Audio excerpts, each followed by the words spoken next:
Dengan sedotan raksasa di tanganmu, kamu mulai meniup Saturnus hingga membesar, makin besar, dan terus membesar. Segitu cukup. Lalu tambahin juga cincin raksasa. Beres. Ini adalah Super Saturn, alias Saturnus yang disuntik steroid. Objek antariksa ini ditemukan para ilmuwan pada tahun 2012 dan diberi nama J1407b.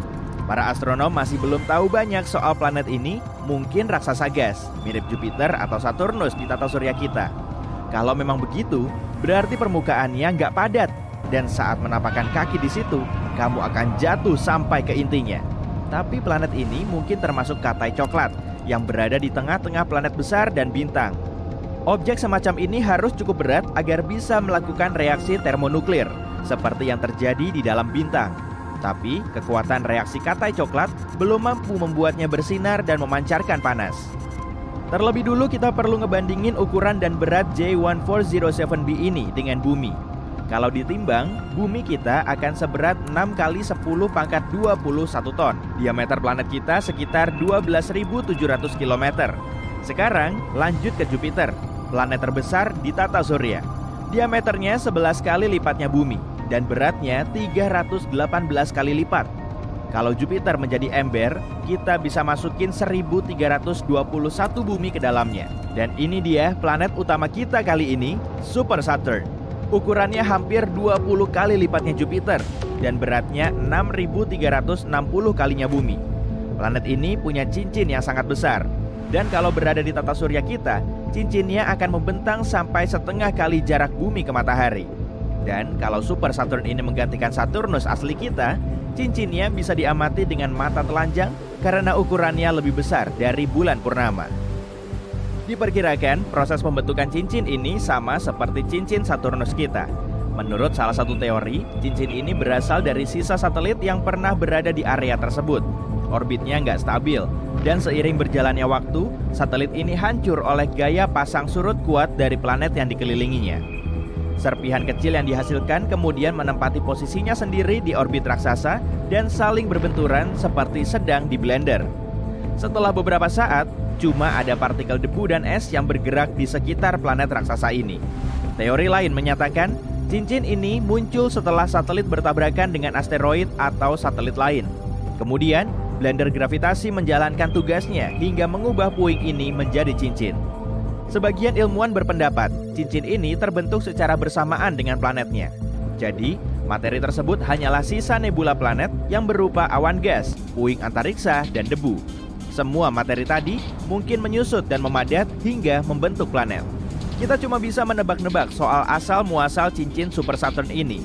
Dan masanya kurang lebih 80%-nya bumi. Artinya, satelit yang dulu mengitari J1407b ini kira-kira seukuran bumi.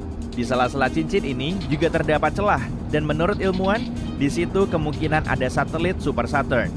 Kalau memang begitu, ukurannya pasti sebesar Mars. Kalau para saintis bisa membuktikan Super Saturn sebagai katai coklat, berarti temuan ini akan sangat mencerahkan.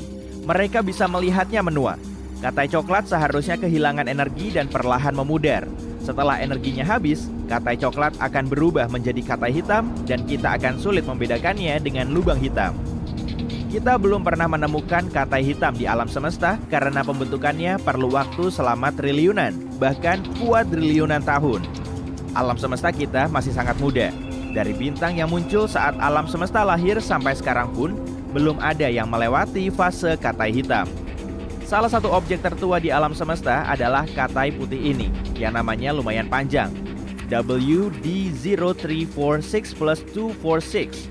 Umurnya sekitar 11-12 miliar tahun, suhunya setengah kalinya matahari, dan bahkan masih terus mendingin.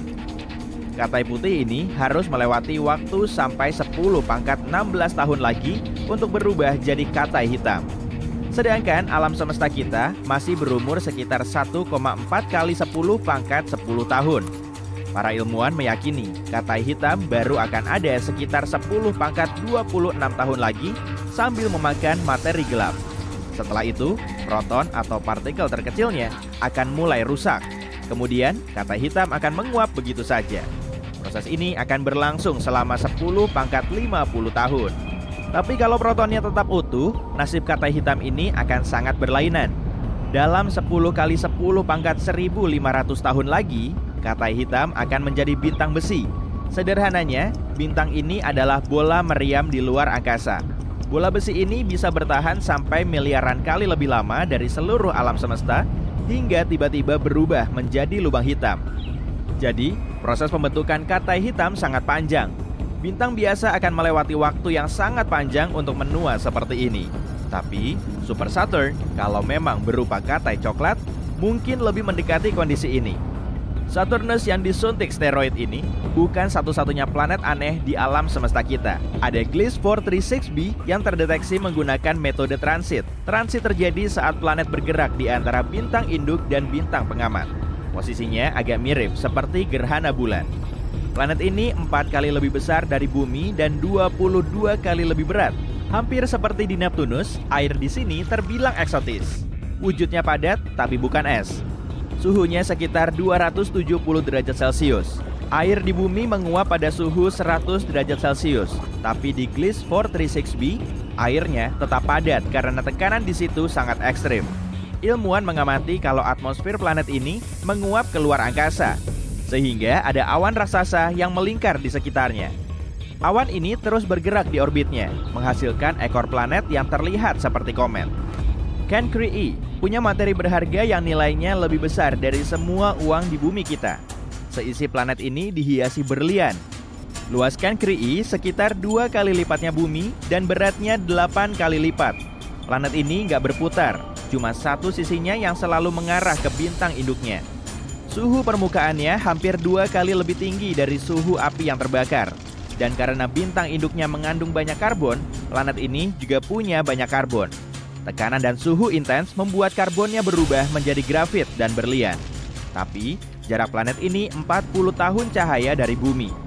Jadi, kita perlu waktu sekitar 730.000 tahun untuk sampai di tujuan dengan roket biasa. Planet lain yang juga kaya akan permata adalah HET-P 7b. Jaraknya sekitar 1000 tahun cahaya dari bumi. Ukurannya 60% lebih besar dari Jupiter dan bobotnya 2 kali lebih berat. Planet ini sangat dekat dengan bintang induknya, jadi kala revolusinya cuma berlangsung selama 2 hari di bumi. Dan suhunya hampir sepanas katai putih.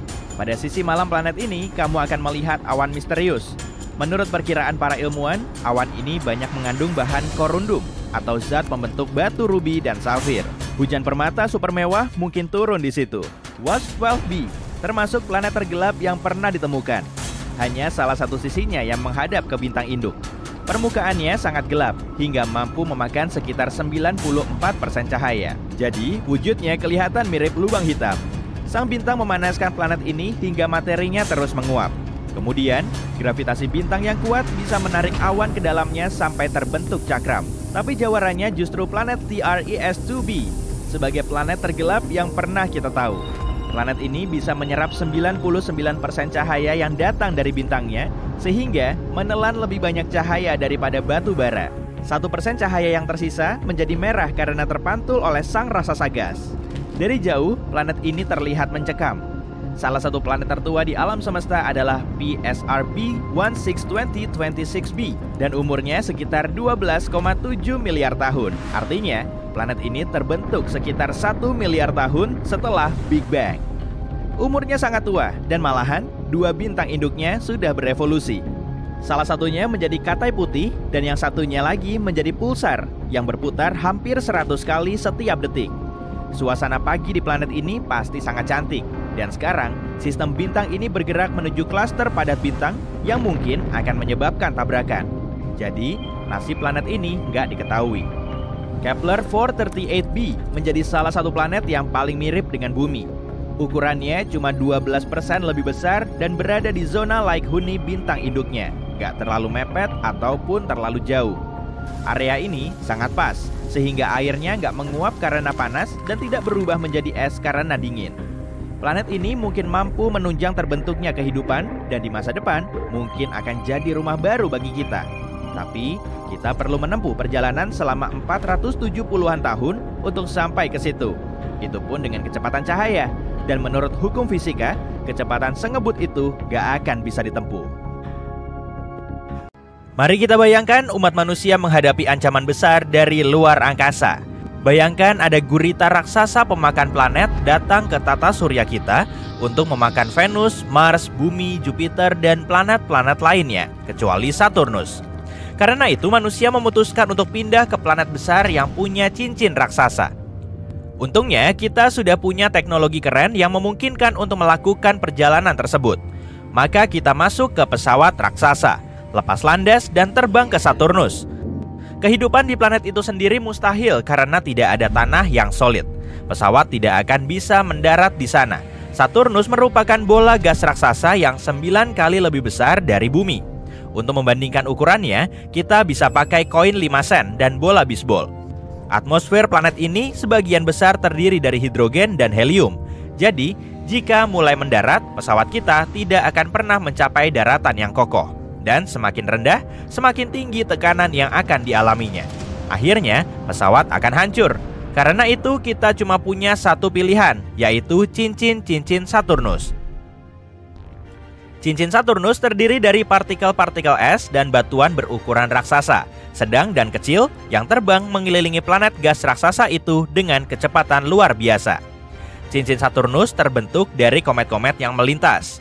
Gravitasi Saturnus membuat benda-benda langit ini terlempar dari jalurnya dan hancur karena tekanannya. Pecahan-pecahan komet tersebut mulai menumpuk di sekeliling Saturnus dan membentuk cincin. Sebagian partikel-partikel ini terbang lebih cepat, sebagian lagi lebih lambat.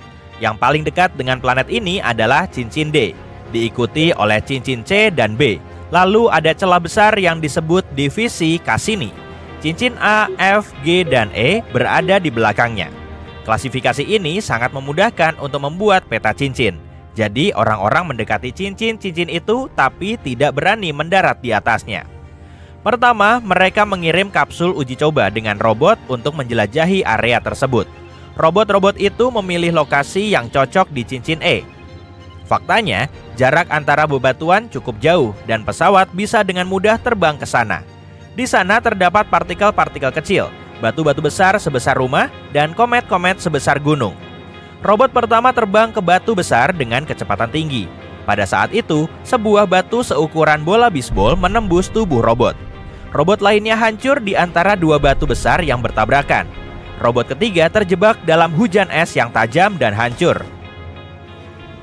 Ada bengkel besar di pesawat, jadi orang-orang membuat kapsul baru dan robot baru. Kali ini terbuat dari bahan yang lebih tahan lama. Jadi robot-robot itu mencapai sebuah batu besar lagi. Beberapa partikel menabraknya tapi tidak sampai menembus perlindungannya. Mesin-mesin itu mendirikan sebuah stasiun kecil di atas batu terbang tempat manusia bisa tinggal. Tapi setelah beberapa jam, sebuah bongkahan besar asteroid menghantam stasiun itu. Sepertinya kita butuh strategi lain. Kapal-kapal raksasa memindai seluruh area cincin E dan menghitung lintasan miliaran batu. Setelah perhitungan yang panjang, manusia akhirnya menemukan tempat yang sempurna di tengah-tengah kekacauan yang akan tetap utuh untuk waktu yang lama. Mereka mendarat di atas batu-batu besar ini dengan kapsul dan mulai menetap. Mereka membangun stasiun dan rumah-rumah kecil dan memasang baterai yang kuat di sana. Saturnus terletak pada jarak 9,5 satuan astronomi dari matahari. 1 unit adalah jarak dari matahari ke bumi. Jadi, Saturnus merupakan tempat yang sangat dingin. Itu sebabnya ada banyak sekali es beterbangan di sekelilingnya.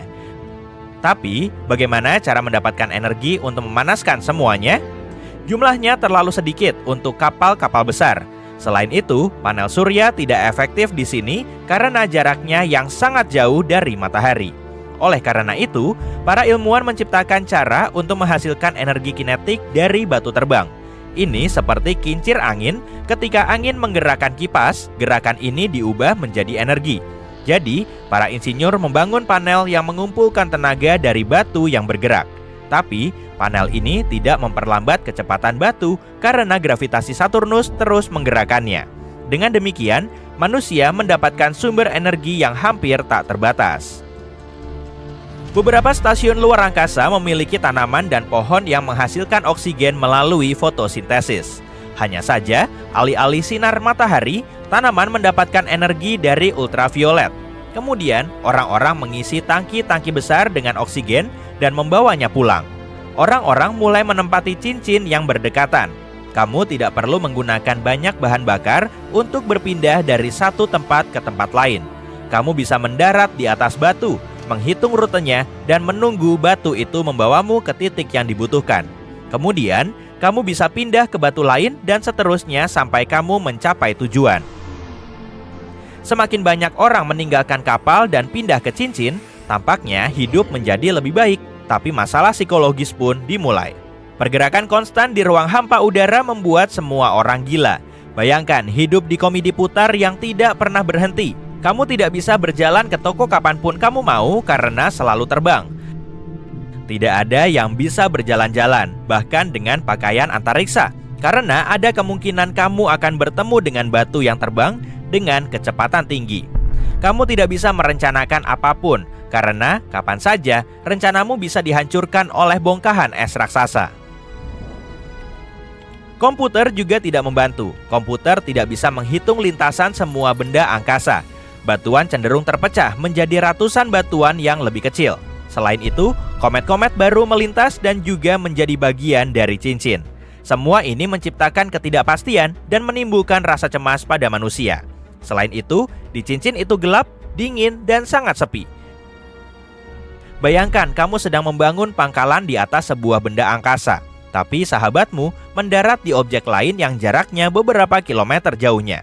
Kemudian sebuah es raksasa menabrak batu miliknya dan meningkatkan kecepatannya. Dan beberapa hari kemudian, temanmu sudah berada sangat jauh, dan itu terjadi setiap hari. Satu-satunya cara untuk mengubah hidupmu adalah dengan menetap di salah satu bulan Saturnus. Planet ini memiliki 83 bulan. Orang-orang telah mengkonfirmasi dan menamai 63 bulan dan keberadaan 20 bulan lainnya masih belum dikonfirmasi. Semuanya seperti dunia yang berbeda. Beberapa di antaranya mungkin bisa dihuni dan kandidat terbaik di antara semuanya adalah Titan. Mungkin ada air di sana dan tekanan atmosfernya hanya 1,5 kali lebih besar dari bumi. Atmosfernya terdiri dari nitrogen dan sedikit metana yang membentuk kabut karbon di lapisan atas Titan. Karena itulah kita tidak bisa mempelajari bulan ini dari bumi. Tapi yang paling keren adalah Titan berada di luar cincin Saturnus. Artinya, manusia bisa hidup tenang di sana. Ada juga satelit Phoebe yang diselimuti kawah-kawah seperti bulan. Benda langit raksasa ini lebih mirip meteorit raksasa. Manusia punya banyak pilihan untuk memulai hidup baru. Selama beberapa ratus tahun berada di pesawat yang mengitari Saturnus, manusia bisa mempelajari segala sesuatu tentang satelit-satelitnya. Tapi, kenapa manusia berusaha untuk tinggal di cincin-cincinnya? Kenapa tidak mendarat di salah satu bulan sejak awal? Karena kalau begitu, video ini tidak akan terlalu menyenangkan dan jauh lebih pendek. Tapi bagaimana kalau kita memang terlahir di dalam cincin Saturnus? Katakanlah sebuah meteorit besar dengan air beku terperangkap oleh gravitasi planet ini. Di dalam es tersebut terdapat bentuk kehidupan yang paling sederhana. Dan kemudian kehidupan ini mulai memperoleh bentuk yang lebih berkembang. Bayangkan batu besar itu berhasil tetap tak tersentuh selama... Planet ini dijuluki permata tata surya. Sebagian besar terbuat dari gas, planet ini bisa mengapung di air. Andai kamu bisa menemukan bendungan dengan lebar dan kedalaman 120.000 km. Tapi yang membuat planet ini begitu mudah dikenali adalah cincinnya yang indah, abu-abu, coklat, dan krem. Cincin-cincin ini terdiri dari debu, batu, dan es. Beberapa bagian hanya sebesar butiran pasir, sementara yang lain sebesar gedung pencakar langit. Planet yang kubicarakan adalah Saturnus, dan saat ini bumi sedang meluncur ke arahnya dengan kecepatan super tinggi. Semuanya bermula pada hari biasa, lebih dari setengah tahun lalu. Tiba-tiba, bumi mengubah jalur yang telah diikutinya selama sekian miliar tahun. Tapi alih-alih melaju cepat menuju matahari, bumi malah menjauh dari bintangnya. Setelah dipikir-pikir, mungkin ini akan lebih baik. Kita punya lebih banyak waktu untuk mencari solusinya. Sebelumnya, bumi bergerak mengelilingi matahari dengan kecepatan 108.000 km per jam. Akibat sejumlah alasan misterius, saat bumi meninggalkan orbit, kecepatannya tetap sama. Artinya, kita akan menempuh jarak 1,2 miliar kilometer yang memisahkan planet kita dari Saturnus dalam waktu 1 tahun 3 bulan. Awalnya, tidak ada yang menyadari apa yang terjadi, tapi beberapa jam kemudian, semua menjadi jelas. Terlepas dari kepanikan yang melanda warga bumi, keadaan di bumi masih tampak biasa saja. Tapi dalam sekejap, bumi mulai semakin dingin. Perkiraan para astronom pun negatif. Orang-orang mulai meninggalkan rumah mereka di kutub dan bergerak lebih dekat ke khatulistiwa. Sebagian besar spesies tumbuhan dan hewan mengalami masa yang sulit. Beberapa dari mereka punah, meski kita mencoba menyelamatkannya di rumah kaca dan taman konservasi khusus. Langit berubah dengan dramatis. Dalam seminggu, kita bisa melihat Mars dengan jelas. Bentuknya mirip bola kemerahan besar yang menggantung rendah di atas kepala kita. Jupiter menjadi secerah bulan. Begitu bumi sudah sejauh Mars dari matahari, hari-hari berjalan 2 kali lebih redup dibanding sebelumnya. Awalnya, atmosfer planet kita bertugas sebagai pembatas antara manusia dan luar angkasa. Itu sebabnya kita tidak langsung merasakan dinginnya. Tapi 7 hari kemudian, setiap orang yang berani meninggalkan rumah mereka harus dikungkung dalam pakaian musim dingin yang berat.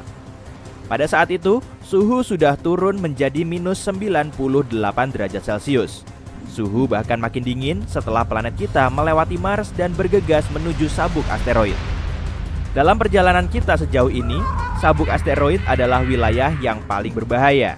Yap, warga bumi memang bisa mengagumi hujan meteorit yang sangat indah mewarnai langit bumi.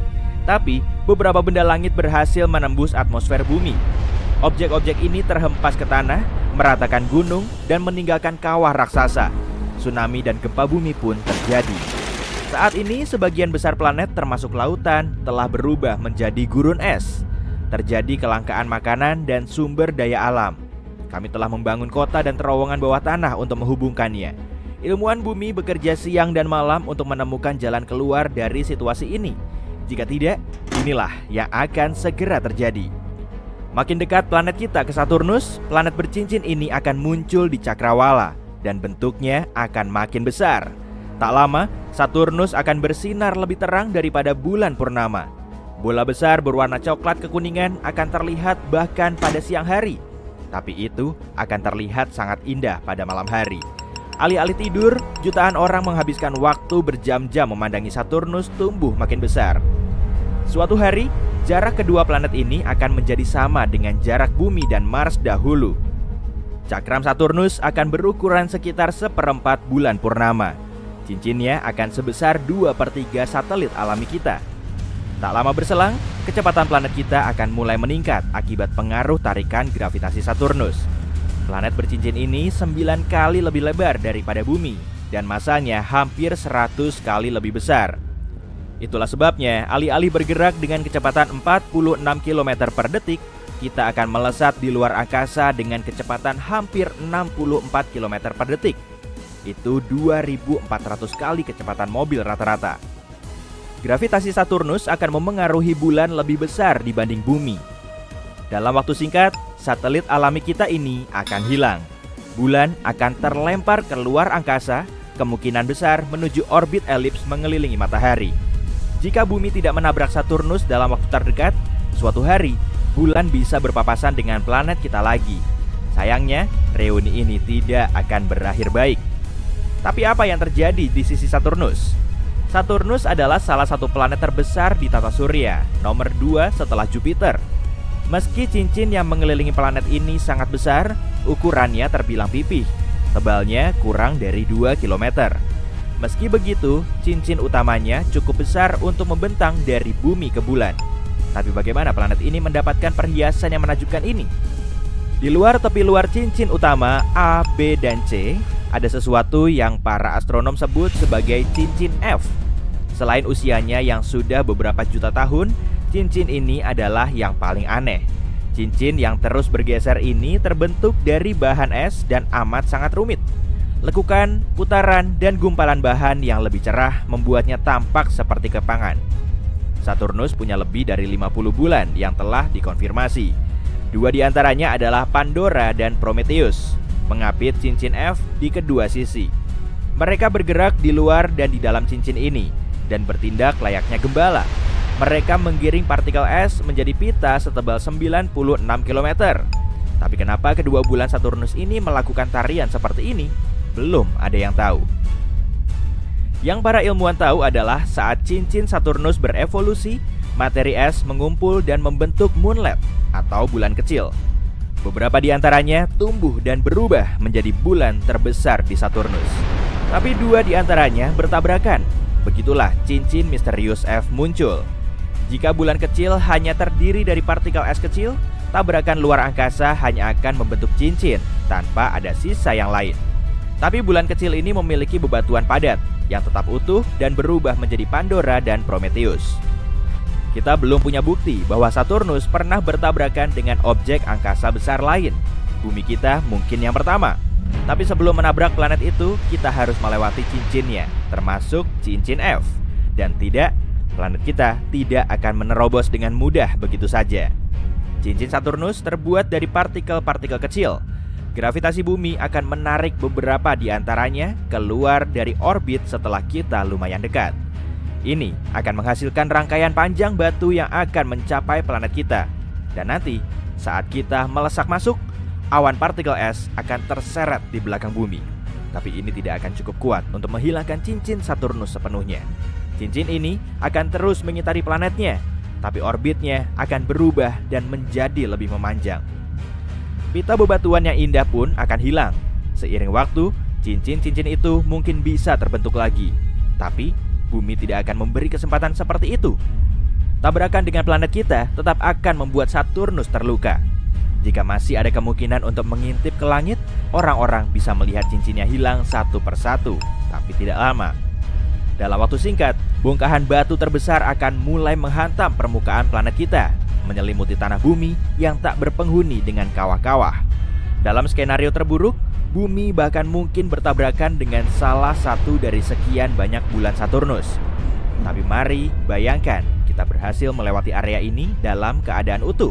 Dan sekarang planet kita sangat dekat dengan Saturnus. Raksasa gas mungkin tampak kopong, tapi bumi tidak mungkin bisa terbang menembus bola gas besar ini sampai ke sisi lain. Gravitasilah yang menyatukan semua gas ini. Gaya gravitasi itulah juga yang akan membuat planet kita bergerak makin cepat. Makin dekat bumi ke objek antariksa yang jauh lebih besar, makin kuat tarikannya. Ini akan menyebabkan garis patahan di bumi terbelah sekaligus memicu letusan gunung berapi yang dahsyat di seluruh dunia.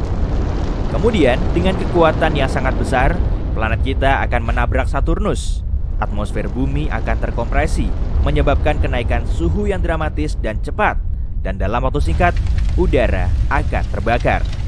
Para ilmuwan mengklaim bahwa inti Saturnus padat, terdiri dari besi dan nikel, dan dikelilingi oleh lapisan berbatu. Tapi kita tidak akan pernah sampai ke sana. Bumi akan terbakar di atmosfer planet yang lebih besar ini setelah benar-benar terkoyak. Dunia biru hijau kita yang indah akan berubah menjadi miliaran triliun ton bebatuan yang menguap. Malangnya, mungkin bumi akan menjadi cincin Saturnus baru, menggantikan cincin yang dirusaknya. Kedengarannya memang seram. Ya, kita tidak bisa menyelamatkan bumi dari Saturnus, tapi itu hanya andai-andai yang berujung buruk. Jadi, sebelum perlu melakukan upaya seberat itu, mari selamatkan bumi dari ancaman yang sudah di depan mata. Misalnya, perubahan iklim.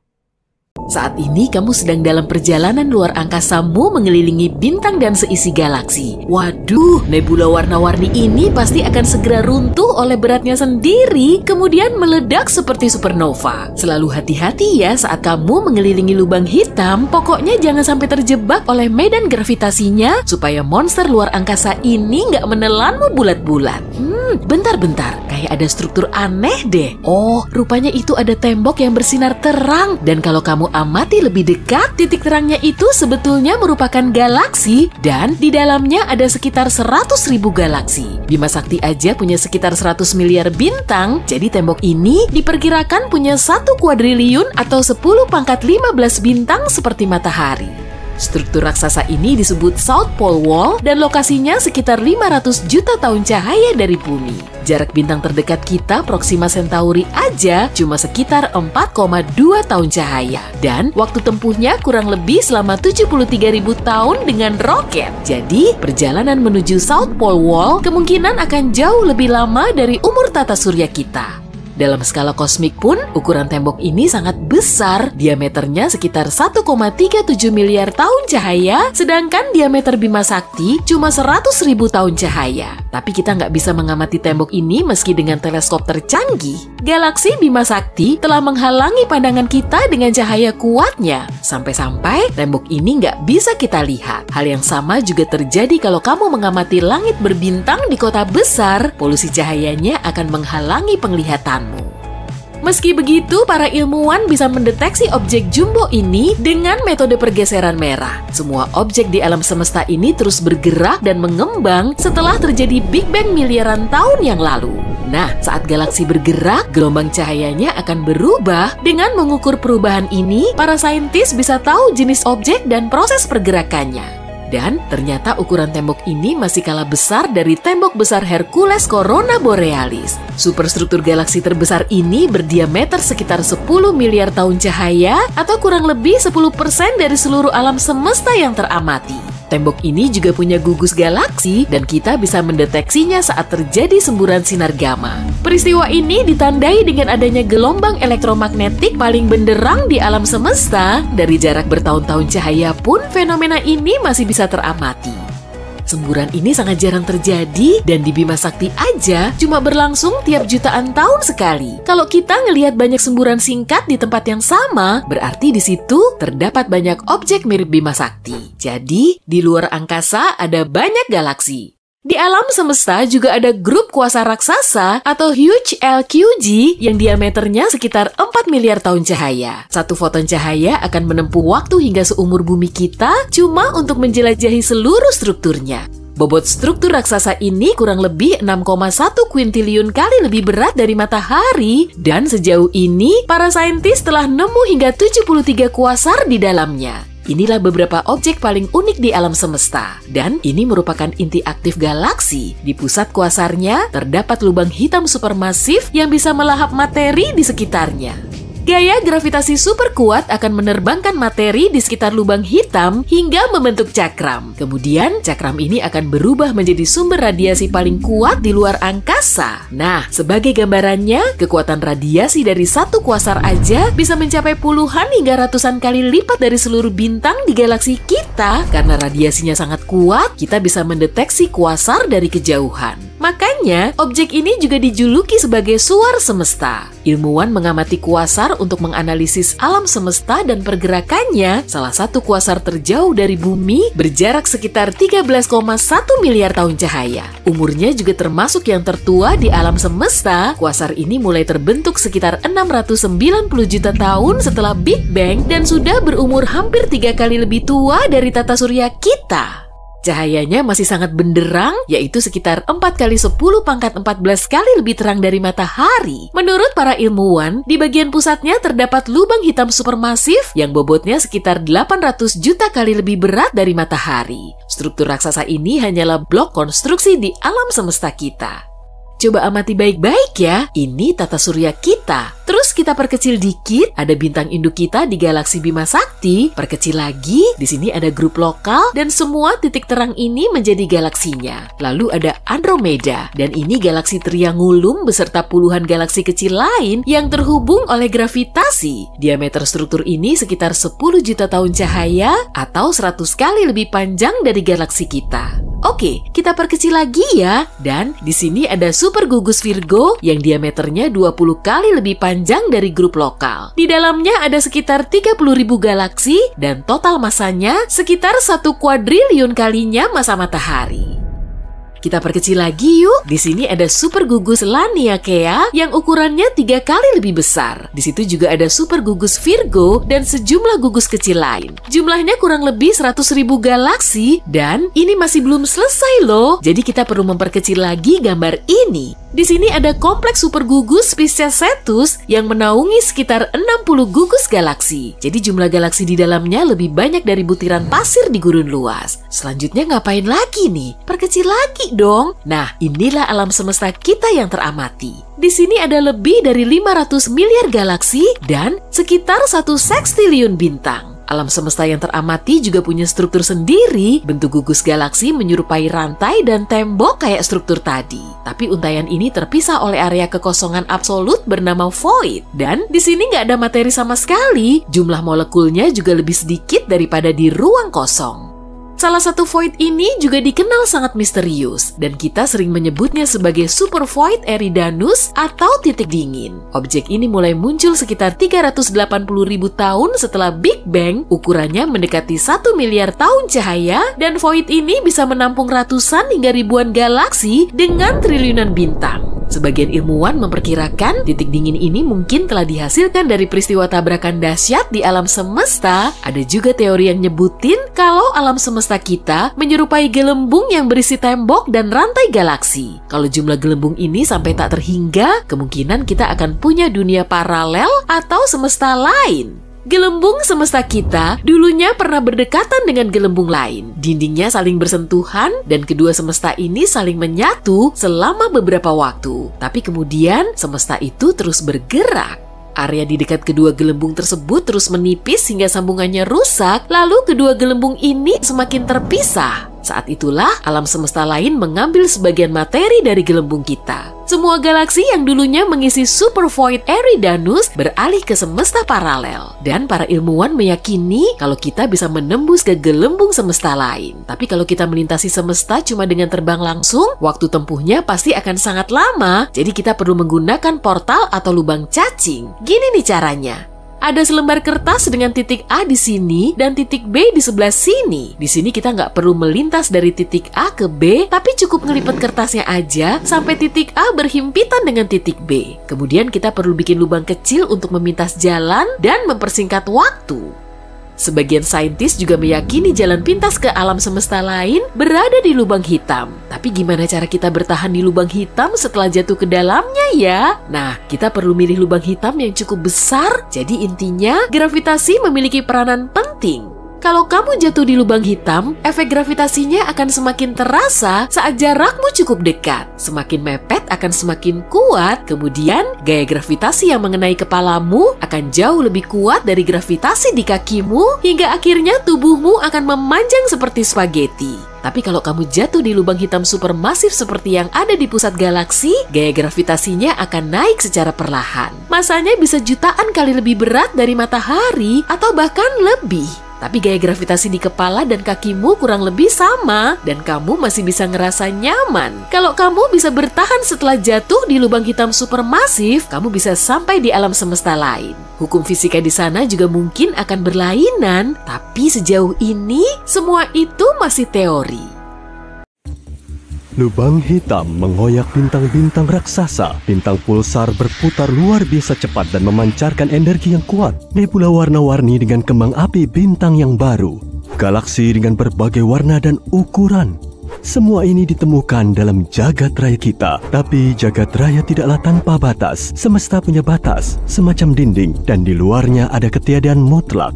Saat ini kita akan mengadakan perjalanan menuju dinding itu. Tapi pertama-tama, alam semesta kita seperti boneka Matryoshka. Kalau kamu membukanya, ada yang lebih kecil di dalamnya, yaitu galaksi. Di dalam galaksi ada boneka yang lebih kecil lagi, yakni tata surya kita, dan boneka terkecil adalah bumi.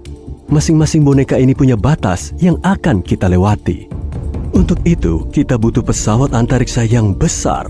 Pesawat ini juga harus bisa bergerak 100 kali lebih cepat dari kecepatan cahaya. Kamu memasuki pesawat dan menyalakan mesinnya. 100 km di atas permukaan laut adalah perbatasan pertama kita. Itu 10 kali lipat ketinggian terbang pesawat penumpang. Titik ini disebut garis Kármán.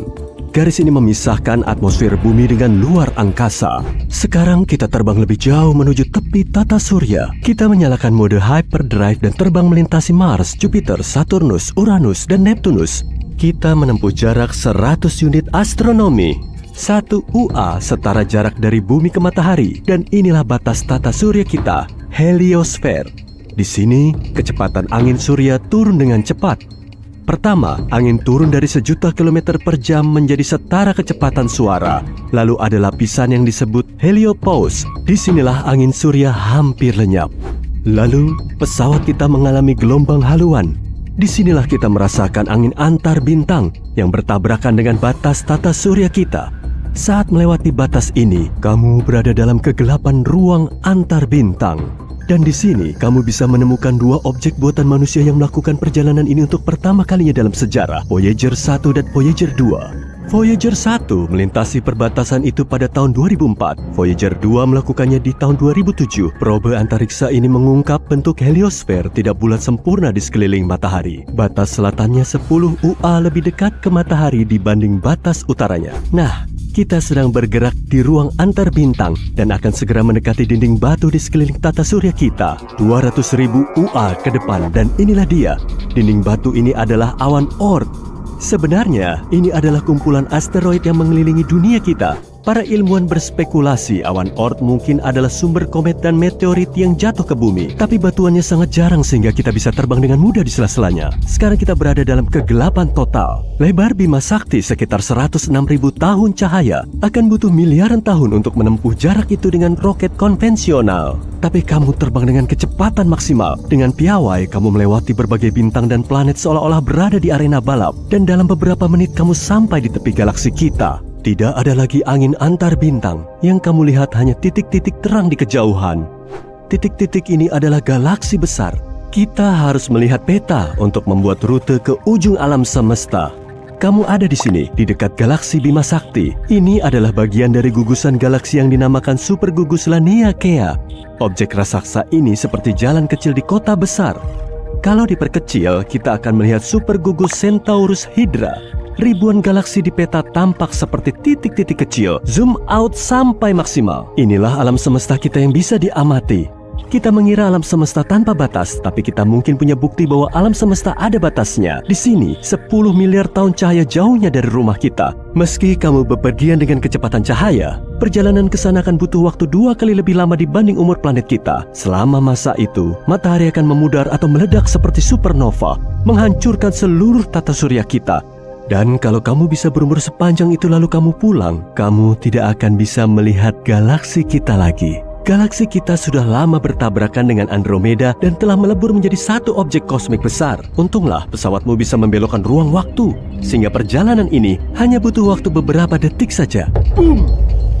Selamat, kamu sampai di tujuan, yaitu Eridanus Super Void. Sebagian ilmuwan percaya lokasi ini adalah bukti tabrakan alam semesta kita dengan objek cukup besar sehingga meninggalkan bekas seluas itu.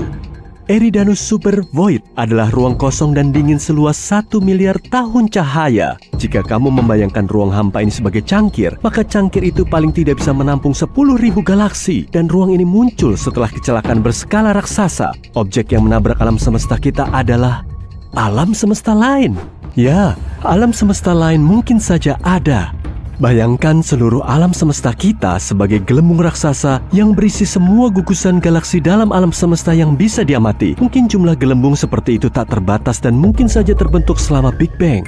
Alam semesta ini mungkin berbeda dengan alam semesta kita. Semesta itu mungkin punya galaksi dan nebula lain. Tapi gelembung-gelembung ini juga mungkin saja semesta paralel. Ini artinya, kalau kamu lebih memilih sereal daripada oatmeal di pagi hari, di alam semesta lain mungkin kembaranmu akan memilih oatmeal. Tiap pilihan yang kamu ambil punya konsekuensi yang sama sekali berbeda di dunia paralel. Dan karena jumlah serta pilihannya tak terbatas, jumlah semesta paralel bisa tak terhingga. Jadi seperti gelembung biasa, alam semesta kita punya dinding di dekat Eridanus Super Void. Dahulu kala, sebuah gelembung lain melayang melewati gelembung kita. Saat saling mendekat, medan gravitasi keduanya mulai berinteraksi. Dinding batas kita mulai berubah bentuk dan tertarik ke arah alam semesta lain. Hal yang sama juga berlaku di seberang sana. Lalu dinding kedua alam semesta ini bersentuhan.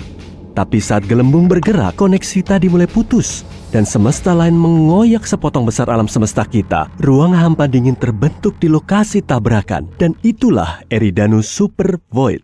Masalahnya adalah alam semesta tampak sama bagi pengamat, dari manapun sudut pandangnya. Misalnya, Bayangkan sebuah bola basket yang melayang di udara. Kalau kita letakkan seekor semut di atas bola itu dan menyuruhnya mencari ujung bola, semut akan mulai mengitarinya seraya membuat lingkaran dalam jumlah tak terbatas. Tapi lanskap di sekitar semut tidak akan berubah. Yang dilihatnya hanya ufuk yang melengkung. Itu karena bola tetap sama dari sudut pandang manapun. Hal yang sama terjadi saat kita mencoba menemukan tepian alam semesta kita. Itu karena kita membayangkan dunia dalam bentuk 3 dimensi dan pandangan kita terbatas. Misalnya, kamu melihat sebuah persegi 2 dimensi biasa. Jika kamu menambahkan kedalaman dan mengubah sudut pandang, tada, jadilah kubus. Jika kita bisa melihat alam semesta dalam bentuk 4 dimensi, sebuah persegi mungkin akan tampak sangat berbeda. Tapi mungkin kita bisa meninggalkan gelembung kita. Kunci bepergian ke alam semesta lain bisa jadi ada dalam lubang hitam. Lubang hitam adalah salah satu objek paling misterius di alam semesta. Bobotnya sangat berat sehingga tidak hanya membelokkan ruang, tapi juga waktu. Ini seolah kita meletakkan batu besar di atas jaring. Jaring akan mengendur dan makin kamu mendekati batu, makin dalam lengkungannya. Begitu berada dalam medan gravitasi lubang hitam, kamu tidak akan bisa meninggalkannya. Kita masih belum tahu apa sebenarnya yang berada di pusat lubang hitam. Beberapa ilmuwan berspekulasi bahwa lubang putih juga ada. Secara teori, seharusnya lubang putih terbentuk bersama lubang hitam. Sesuai namanya, lubang putih sangat berlawanan dengan lubang hitam. Tidak ada yang bisa mendekati lubang putih. Saat ini belum ada data tentang objek seperti itu, tapi teori relativitas umum menyatakan lubang putih memang ada. Ada juga teori bahwa lubang hitam adalah lorong menuju alam semesta lain. Saat memasuki lubang hitam, kamu bisa keluar di sisi lain melalui horizon peristiwa lubang putih. Jadi kamu melewati perbatasan alam semesta dan mendapati dirimu berada di dunia yang sama sekali berbeda. Tapi kita mungkin punya bukti bahwa lubang putih itu ada. Di tahun 2006, para ilmuwan menemukan semburan energi di suatu tempat sejauh 1,6 miliar tahun cahaya dari bumi. Semburan ini unik, tidak seperti ledakan supernova atau menyatunya 2 lubang hitam. Beberapa astronom percaya itu adalah peristiwa lahirnya lubang putih. Tapi karena tidak stabil, semburan itu segera hancur. Proses ini serupa dengan peristiwa terbentuknya seluruh alam semesta, Big Bang. Maka, ilmuwan menamakannya Little Bang. Tanah bergetar dan kamu mendengar suara retakan keras. Gawat, kubahnya mau rubuh. Semua orang berlari ke pos darurat masing-masing untuk evakuasi. Orang-orang saling dorong. Atmosfer mirip bumi di dalam kubah ini akan terganggu dan kamu akan terpapar udara tipis di permukaan Mars. Semua orang bergegas mengenakan helm. Retakan makin besar dalam hitungan detik dan orang-orang panik, berusaha kabur ke kapal darurat secepat mungkin. Di tengah kekacauan, mereka semua masuk ke kapal yang salah dan kamu tidak muat di dalamnya. Lampu peringatan merah mulai berkedip di dalam kubah dan pengumuman disiarkan, memperingatkan semua orang untuk mengenakan helm. Tinggal tersisa beberapa menit sebelum atmosfer Mars memasuki kubah dan manusia takkan bisa bernapas. Malangnya kamu baru tiba di Mars saat melihat kapal menjauh dari kubah. Kamu terdiam tanpa tahu harus apa. Kamu meminta bantuan, tapi tak ada yang menjawab. Tiba-tiba, robot pemandu mendekatimu, dan kamu mendengar suara kecil dari speakernya. Dia bilang, tak ada yang bisa mendengarmu karena atmosfer di Mars jauh lebih renggang dibanding bumi. Kandungan karbon dioksidanya juga banyak, sehingga gelombang suara teredam. Meski ada konser meriah sejauh 10 meter dari tempatmu berdiri, suaranya akan terdengar seperti dari berkilo-kilometer. Jadi, ada yang bisa kubantu? Kamu meminta bantuan, dan dia menunjukkan tata letak 3 dimensi kubah ini. Kamu bisa melihat beberapa stasiun kapal ulang-alik lain. Jadi, kamu bergegas ke sana. Sayangnya, kamu harus pergi ke sisi lain kubah untuk mencapai stasiun kapal ulang-alik ini. Saat kamu mulai panik dan bingung bagaimana caranya ke sana, robot tadi berubah menjadi sepeda dan memintamu naik. Kamu pun naik dan mengarungi kota, sambil melihat semua bangunan dan jalanan kosong. Retakan makin besar, dan potongan kecil kubah mulai berjatuhan dari atas, seperti salju. Setibanya di stasiun tujuan, beberapa orang terakhir sedang menaiki satu-satunya kapal ulang-alik. Kamu mengejar mereka, berusaha mendapatkan perhatian dengan putus asa. Saat kamu membunyikan bel sepeda, suaranya hampir tak keluar sedikit pun. Kapal mereka lepas landas sebelum bisa melihatmu. Kamu bertanya, kenapa suaranya tidak terdengar? Dan si robot menjelaskan, kamu hampir mustahil mendengar suara bernada tinggi di Mars. Karbon dioksida membuat suara bernada tinggi, seperti suara lonceng dan kicauan burung, hampir mustahil didengar. Kalau kamu masih di bumi, mereka mungkin mendengarmu. Si robot bilang, masih ada satu kesempatan terakhir untuk menyelamatkan diri. Dia berubah menjadi pesawat antariksa kecil. Kamu masuk dan dia terbang menembus celah di kubah, keluar angkasa.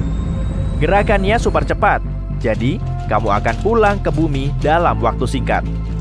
Begitu kamu mulai tenang dan menikmati pemandangan luar angkasa, kamu melihat lampu merah robot berkedip. Kamu bertanya, ada masalah apa? Tapi tidak ditanggapi. Tiba-tiba, kamu tersadar, kamu tidak bisa mendengar apapun di luar angkasa. Suara bergerak dalam gelombang, dan perlu sesuatu untuk merambat seperti udara atau air. Luar angkasa adalah ruang hampa udara, sehingga kamu tidak bisa mendengar suara sama sekali. Pesawat antariksamu tiba-tiba berubah arah dan melesat menjauhi bumi. Kamu mencoba mengendalikan si robot ke arah yang benar, tapi tidak tahu bagaimana cara menarik perhatiannya. Pesawatmu menetapkan penerbangan ke Venus. Makin dekat, turbulensi pun terjadi. Angin di Venus bertiup lebih cepat dibanding tornado di bumi. Kamu terus tersapu sambil berusaha mencari tempat yang aman untuk mendarat. Si robot berhasil untuk tetap stabil di jalurnya, meski angin menghempaskannya kemana-mana. Kamu sudah bisa merasakan panas Venus. Akhirnya, si robot melihat gua kecil di kejauhan dan mencoba mendarat di sana. Segera setelah si robot menyentuh tanah, dia berubah menjadi pakaian luar angkasa yang bisa kamu kenakan. Jadi, kamu aman di lingkungan yang ekstrim. Perakiraan cuaca hari ini di Venus. Panas, suhu mendidih sepanjang siang sampai malam. Akan ada awan asam sulfat dan angin ribut. Sebagian besar atmosfer Venus terdiri dari karbon dioksida, sehingga suaramu pun akan jadi lebih rendah karena atmosfer planet yang padat. Meski menjadi planet kedua yang paling dekat dari matahari, Venus adalah yang terpanas. Atmosfernya menjebak panas dari matahari dan menyimpannya di dalam. Saking panasnya, udara Venus bisa melelehkan timah. Kalau kamu terbang naik pesawat antariksa di dekat Venus, semuanya akan meleleh dalam hitungan menit. Untungnya, kamu punya baju besi robot yang tahan banting. Kamu bertanya kepada si robot, bagaimana caranya pulang? Tapi suaramu terdengar aneh. Pita suaramu bergetar lebih lambat di sini dibanding di bumi, sehingga nada suaramu lebih rendah. Tapi, pada saat yang sama, kecepatan suara di Venus jauh lebih cepat, membuat suara lebih cempreng. Lalu, kandungan karbon dioksida yang tinggi di udara menciptakan efek aneh yang menipu otakmu agar berpikir bahwa sumber suaramu kecil. Kesimpulannya, kamu terdengar seperti bebek di kartun. Kamu memandang ke cakrawala dan melihat banyak bukit dan gunung tersebar di dataran. Tapi si robot bilang, banyak di antaranya adalah gunung berapi. Venus sebenarnya punya lebih banyak gunung berapi dibanding planet lain di tata surya. Para ilmuwan menemukan lebih dari 1.600 gunung berapi di permukaannya. Artinya, mungkin ada lebih dari itu yang belum ditemukan. Yap, mungkin menetap di sini seharian bukanlah ide yang bagus, dan bukan cuma karena panasnya. Satu hari di Venus setara 243 hari di bumi. Bahkan, satu hari di Venus lebih panjang dibanding setahun, karena hanya butuh waktu 225 hari bagi Venus untuk mengitari matahari. Meski sulit berkomunikasi, kalian tetap berhasil. Si robot bilang tadi dia kesasar dan akan segera membawamu ke bumi. Sambil berjalan mengitari gua, kamu sadar ternyata kamu ada di dalam gunung berapi. Kamu meminta si robot untuk bergegas dan membawamu kembali pulang sebelum gunung ini meletus. Robotmu kurang begitu jago terbang di luar angkasa. Karena tak lama, kamu tersasar lagi. Sekarang, kamu berada di Titan, bulan terbesar Saturnus. Saking besarnya, bulan Saturnus ini lebih besar dibanding Merkurius, planet terdekat dengan matahari. Pesawatmu tiba di atmosfernya yang terasa agak mirip atmosfer bumi. Satu-satunya perbedaan yang terlihat adalah kabut oranye yang menggantung di udara, sehingga kamu lebih sulit melihat. Saat kamu turun menuju Titan, robotmu mendeteksi tanda-tanda gas sianida di seluruh permukaannya dan awan tebal yang terbuat dari es metana.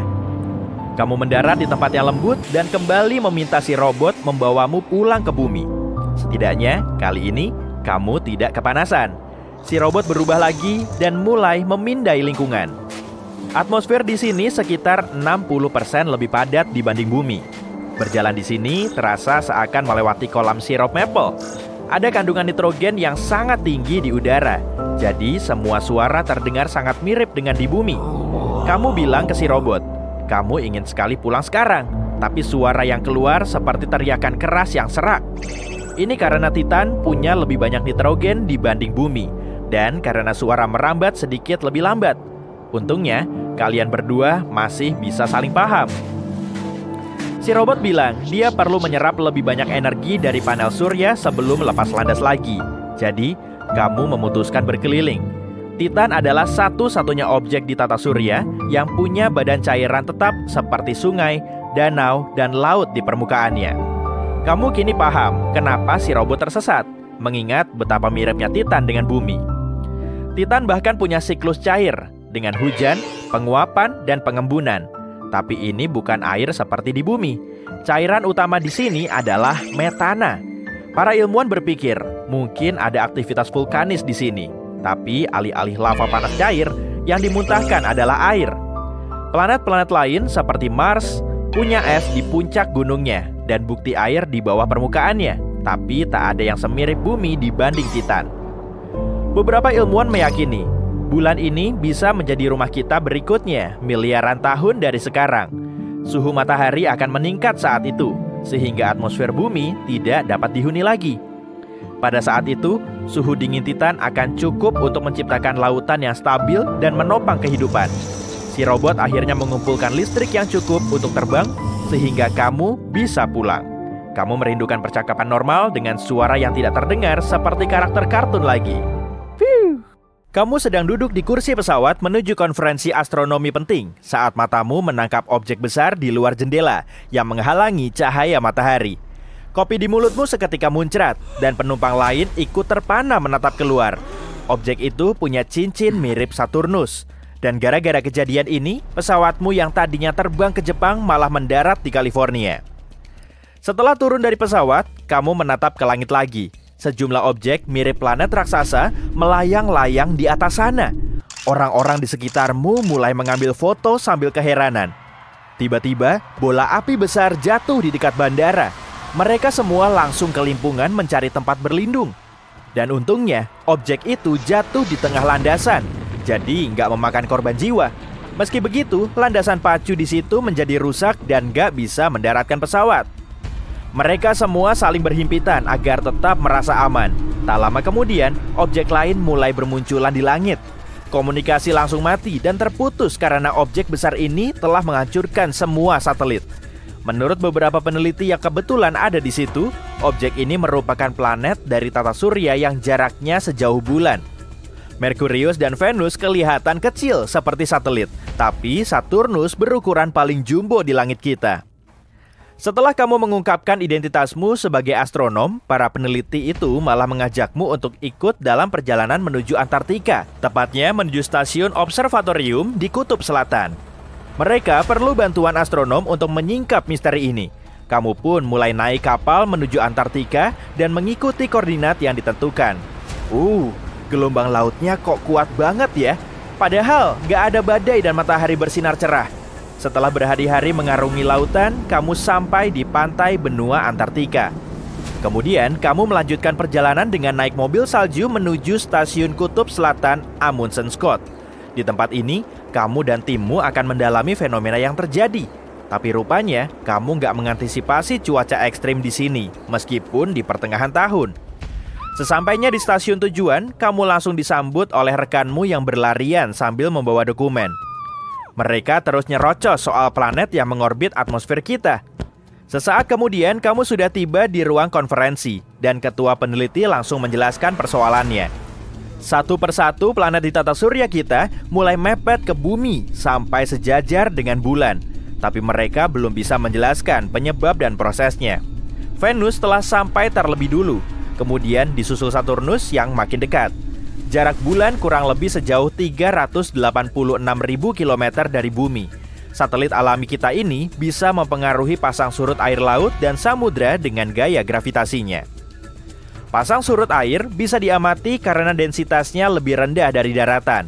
Saat terjadi pasang naik, bumi tertarik menuju bulan. Planet lain terus saja mendekati bumi dan gaya gravitasinya menjadi kacau balau. Beberapa jam lagi, jarak Saturnus akan sejauh bulan kita.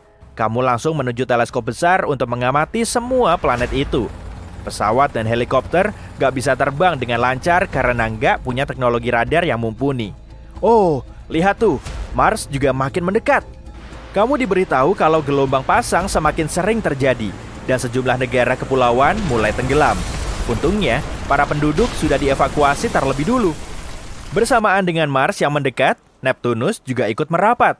Semakin lama, gravitasi bumi semakin fluktuatif. Kamu melaporkan temuanmu ini ke ketua peneliti dan agar bisa bertahan hidup, kamu harus segera membuat bunker. Lokasinya harus jauh dari laut dan samudra, serta bisa memuat banyak orang sebelum planet lain ikut-ikutan mepet ke bumi. Sekelompok insinyur pun tiba di lokasi dan segera membangun bunker. Bunker yang dibuat semalaman ini mulai dijejali banyak orang.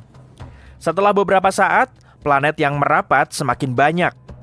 Mars dan Neptunus telah menempati posisinya bersama Merkurius, Venus, dan Saturnus. Pluto dan Uranus mulai bisa diamati dengan mata telanjang karena keduanya juga ikut mendekat. Gaya gravitasi bumi semakin gak terkontrol. Salju di gurun Antartika tetap mengambang selama beberapa detik tiap kali permukaannya diinjak. Lompatanmu bisa jauh lebih tinggi.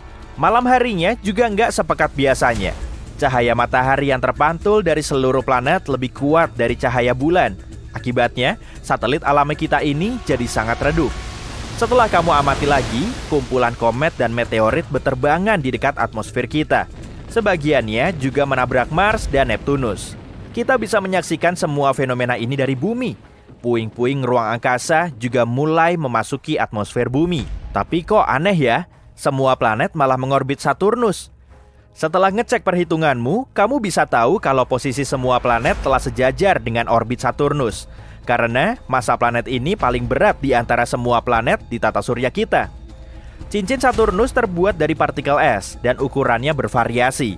Ada yang sebesar bus, ada juga yang sekecil kerikil. Dan semua material ini terlontar ke planet lain, kemudian bikin kondisinya jadi kacau. Pergeseran orbit yang awalnya nggak terasa, kini semakin kuat. Kemudian disusul dengan gempa dan gunung meletus. Orang-orang mulai berkemas dan bersiap kabur. Antartika mulai banyak gunung berapi yang tertimbun di bawah es beku. Ada yang tersembunyi di bawah tanah, ada juga yang menyembul di atas permukaan tanah. Gaya gravitasi Saturnus jauh lebih kuat daripada gaya gravitasi bumi di bulan. Makanya, inti dalam bumi meningkatkan reaksinya, kemudian memicu gempa dan letusan gunung berapi. Mereka kelihatan sangat buru-buru, lalu bergegas menuju helikopter yang akan membawa mereka ke Afrika Selatan. Helikopter ini punya jalur langsung tanpa radar pemandu. Akhirnya, kamu sampai di Afrika Selatan yang sebagian besarnya tertutup air. Helikopter itu mendaratkanmu di tengah-tengah benua Afrika. Kemudian, kamu menyusuri gurun Sahara. Hamparan gersang tanpa pepohonan ini akan jadi tempat teramanmu. Saat mendongakkan kepala, kamu bisa lihat planet lain juga mendekat. Oh, ada Jupiter tuh, planet terbesar di tata surya kita. Ukuran bumi cuma akan sebesar buah anggur, kalau saja Jupiter sebesar bola basket. Planet ini terus melesat. Planet lain termasuk Saturnus seketika menyingkir untuk memberi jalan. Kamu meneruskan perjalananmu menuju Sahara, meski harus menempuhnya sampai berhari-hari kalau kamu naik mobil. Di siang hari, langitnya terlihat gelap karena sebagian besar planet menghalangi sinar matahari. Wah, akhirnya kamu sampai di gurun Sahara bersama peneliti lain.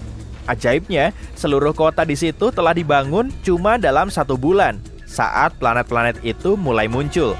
Kamu duduk di ruanganmu sambil menyelesaikan pekerjaan yang menumpuk. Beberapa hari kemudian, Jupiter menembus atmosfer dan menutupi seluruh planet kita. Tapi, bumi mulai berputar mengitarinya. Perputarannya lebih cepat daripada saat mengorbit matahari, karena ukuran Jupiter lebih kecil. Tapi, karena ukuran Saturnus juga jumbo, bumi terus-terusan terlempar ke orbit planet lain layaknya bola yang dioper. Akibatnya, gaya gravitasi di bumi terus berubah. Gelombang pasang semakin kuat dan gunung berapi meletus di mana-mana. Karena inti bumi semakin panas, suhu di permukaannya juga berubah. Selain itu, sinar matahari semakin redup dan kebanyakan tanaman sulit bertahan hidup. Hasil bumi pun makin sulit tumbuh dengan bantuan sinar matahari alami, dan manusia mulai beralih ke pencahayaan buatan dan rumah kaca.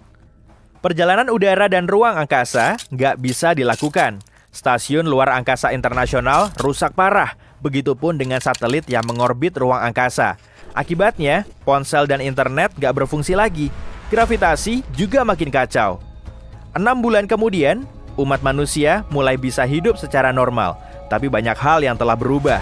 Lamanya sehari nggak lagi 24 jam, dan seminggu nggak lagi 7 hari. Jumlah hari dulunya dihitung berdasarkan fase bulan. Lamanya 1 bulan merupakan seluruh fase dari bulan sabit sampai purnama. Dan satelit alami bumi ini telah hilang bersamaan dengan planet di tata surya yang makin semrawut.